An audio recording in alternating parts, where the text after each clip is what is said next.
আসন্ন ত্রয়োদশ জাতীয় সংসদ নির্বাচনকে সামনে রেখে নড়াইল ২ আসনে বাংলাদেশ জাতীয়তাবাদী দল মনোনীত প্রার্থী ডাক্তার AZM ফরিদুজ্জামান ফারহাদ ক্রমেই আলোচিত ও শক্ত প্রার্থী হিসেবে নিজেকে প্রতিষ্ঠিত করেছেন। ধানের শীষ প্রতীক নিয়ে মাঠে নামার পর থেকে ধারাবাহিক গণসংযোগ, উঠান বৈঠক ও তৃণমূল ভিত্তিক যোগাযোগের মাধ্যমে তিনি স্থানীয় ভোটারদের মধ্যে ইতিবাচক সাড়া ফেলেছেন।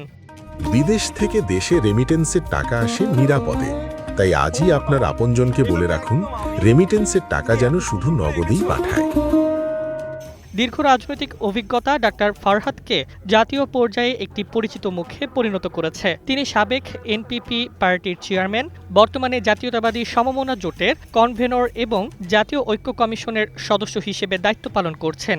ঐক্য, গণতন্ত্র ও অংশগ্রহণমূলক রাজনীতির পক্ষে তার স্পষ্ট অবস্থান তাকে নড়াইল ২ আসনে একটি গ্রহণযোগ্য প্রার্থী হিসেবে তুলে ধরেছে বলে মনে করছেন রাজনৈতিক পর্যবেক্ষকরা। দেশে বিধবা মেয়েরা আছে, অনেকটা অশিক্ষিত মেয়েরা আছে, অনেক পরিবার অসচ্ছলতা আছে, তাদের আমরা ২০০-২০০০ থেকে ৩০০০ টাকা পার মাস দিব, যাতে তার সন্তান যদি উচ্চশিক্ষা করতে পারে, যাতে তার পরিবার যদি তাতে তার অন্য সুযোগ সুবিধা পারে।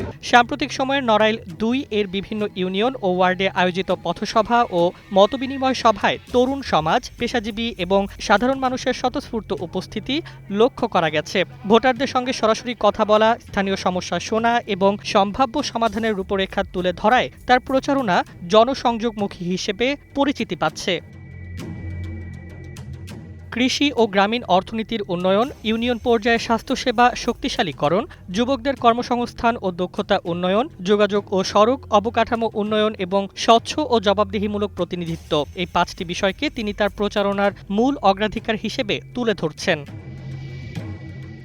ডাক্তার ফারহাদ বলেন, নড়াইল ২ আমার নিজের এলাকা।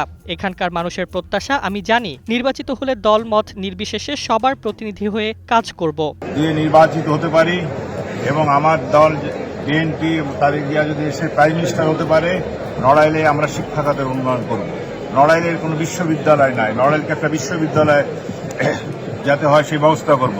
নির্বাচন যত ঘনিয়ে আসছে ততই নড়াইল ২ আসনে ধানের শীষের এই প্রার্থীকে ঘিরে রাজনৈতিক সমীকরণে নতুন গতি দেখা দিচ্ছে। মাঠ পর্যায়ে সক্রিয়তা ও জনসম্পৃক্ততা অব্যাহত থাকলে তিনি যে একজন শক্ত প্রতিদ্বন্দ্বী সে বিষয়ে একমত স্থানীয় বিশ্লেষকরা।